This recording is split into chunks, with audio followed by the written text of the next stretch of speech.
Hi everybody, it's now 9 weeks to Celtman. Hopefully everybody's starting to feel a bit excited and not panic too much. I really hope that everybody's read the race manual by now.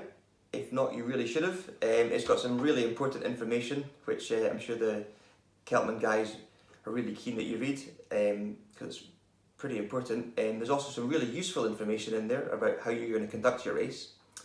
But in addition to that, the Scottish X-Tri team have raced Celtman quite a few times, and we'd like to share some tricks and tips with you, particularly about kit, which will hopefully make your race day experience a bit smoother and more comfortable. The conditions in Scotland, especially in that little part of the world up in Torridon, are quite unique, and if you're not expecting some of the conditions, it can be a bit of a shock, so hopefully we'll reduce that for you. Okay, first a swim. The water at Celtman is typically about 12 degrees, which is Baltic. For me, nothing less than a full wetsuit will do. Swimming in Scotland, I don't even have a short sleeveless wetsuit, but frankly, it'd be pretty crazy to wear one. The most important thing about your wetsuit is that it fits well, so you don't have water coming in through the neck and the arms. And that it's in relatively good condition, so we don't have any nicks where water can seep into your next to your body and just get you chill. In addition to a wetsuit, I like to wear a heat seeker type vest. Lots of these are available. They are typically 2 to 3 mil neoprene, just to give you that bit of extra insulation around your core. But at the same time, they don't restrict your shoulders because they're a nice vest cut. These are pretty key in keeping you warm. The additional bits of kit that we use are to, shield our skin from the cold water and to give us that extra bit of insulation. The bit that you'll see most commonly is a skull cap. There's lots of different types of these available. Some just cover your head, some come right down over your neck, tuck into your wetsuit. It's all down to personal preference, but it's really, they provide a lot of warmth and they're really pretty important to wear under your skull cap. The next thing that are dual purpose really are wetsuit socks.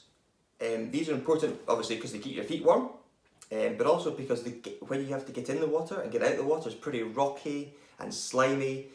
That's bad enough at the beginning, but when you have to get out of the water at the end, and your feet are cold and they aren't really working properly, you want as much grip and as help to get out of the water as you can. You don't want spiky things sticking into your feet, it's not pleasant. It also helps you get your socks and potentially your bike shoes on afterwards if your feet are actually functioning. The last bit of neoprene that you may or may not choose to wear are wetsuit gloves. I've got a bit of a love-hate relationship with these things. I've worn them once and not worn them another time. If you get cold hands, they're worth looking at, but they're definitely worth trying because the fit of them can be a bit different and just how you swim with them can be quite different in feel to swimming with a bare hand.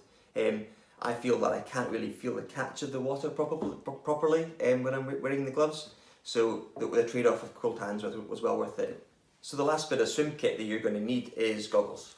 So your goggles, you're really going to want a nice clear or clearish lens. The swim starts at 5 in the morning. It's not going to be that light, and the light will be very flat, so clarity of vision is really important. That's especially important for sighting because the light's not that great. Picking out the markers in the distance of your swim line is quite difficult, so the lighter lens that you have, the easier that will be. So that's why that's really important. The last bit of kit that we're going to talk about for swim is what you're actually going to wear next to your body under all this kit. I like to wear a one-piece tri-suit normally, a bit like this. How I wear that though is not like a traditional triathlon. I'll put the shorts on and I'll roll the top down, almost like you might do with a swim skin and if it's really warm. And then that means that when I get out of the water, I can put a nice dry base layer on next to my torso, and that will stop me getting too cold when I'm out on the bike. You got to bear in mind that you could be really quite cold, and if you've got cold layers of cold water next to your skin and then put dry layers on top, you might actually struggle to warm up. So that might mean that you might actually want to go for a full change of clothes if you're going to get really cold, or you might want to wear separates and swim in the shorts and put a dry top on. But it's definitely worth thinking about depending on your personal preferences.